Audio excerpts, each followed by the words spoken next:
तर आता रोहित पवार इथे पत्रकारांशी संवाद साधण्यासाठी समोर आलेले आहेत। जनतेला ते आता उत्तर देणार आहेत। सकाळपासून पोलीस स्टेशनमध्ये एफआयआर दाखल करण्यासाठी ही गर्दी जमली आहे। रोहित पवार आता काही वेळातच आपल्याशी संवाद साधणार आहेत। नेमका कुठपर्यंत ही प्रक्रिया आली आहे आणि यानंतरची प्रक्रिया काय असणार आहे हे रोहित पवारांकडून आपण समजून घेणार आहोत। आज सकाळपासून ते बारामतीत होते। बारामतीच्या तालुका पोलीस स्टेशनला एफआयआर नोंदवण्यासाठी ते तिकडे दाखल झाले।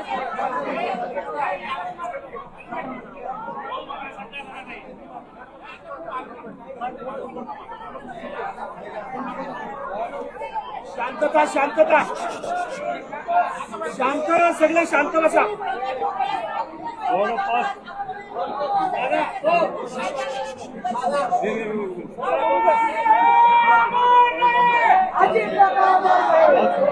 सगळे शांत बसा, सगळे शांतता राखा। हे तुम्हालाही कळलं पाहिजे।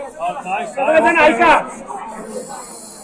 मला सगळ्यांना विनंती आहे, लोकांनाही कळलं पाहिजे, ऐकून घ्या।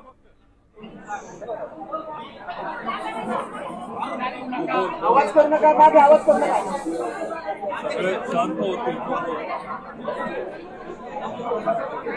2 दिवसापूर्वी DGCA यांच्याकडनं एक रिपोर्ट आलेला आपण सगळ्यांनी बघितला। हा रिपोर्ट आहे 24 फेब्रुवारीचा। तो रिपोर्ट आल्यानंतर कालच्या दिवशी मी व माझ्याबरोबर काही आमदार, सर्व पक्षीय आमदार, त्याच्याबरोबर काही पदाधिकारी आणि काही सामान्य लोक मिळून मुंबईमध्ये असलेल्या मंत्रालयाच्या जवळ जे तिथं पोलीस स्टेशन आहे, त्याला मरीन ड्राईव्ह पोलीस स्टेशन म्हणतात, तिथं आम्ही गेलो आणि काय इच्छा व्यक्त केली तर अजितदादांचा जो घात नाही तर अपघात झालाय 28 जानेवारीला,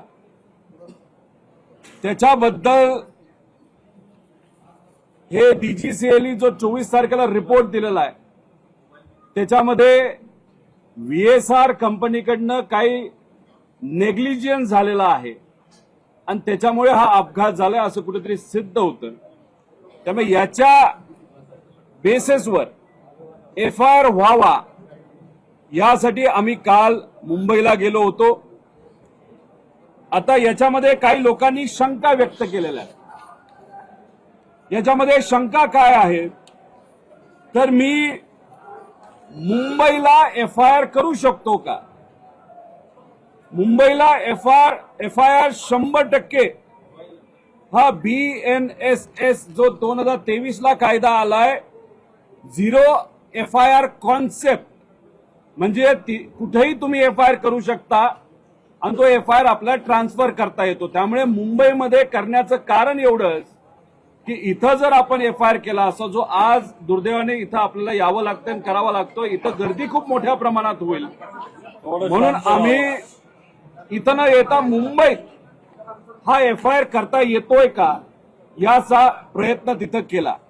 त्यामुळे मुंबईत एफआयआर होऊ शकला असता पण तो त्यांनी तिथं स्वीकारला नाही। त्याच्याच बरोबर एफआयआर करण्याचा आपल्याला अधिकार आहे का तर अंडर सेक्शन 173(1) याच्या अंतर्गत या देशातल्या कुठल्याही नागरिकाला एफआयआर करण्याचा अधिकार 100% आहे।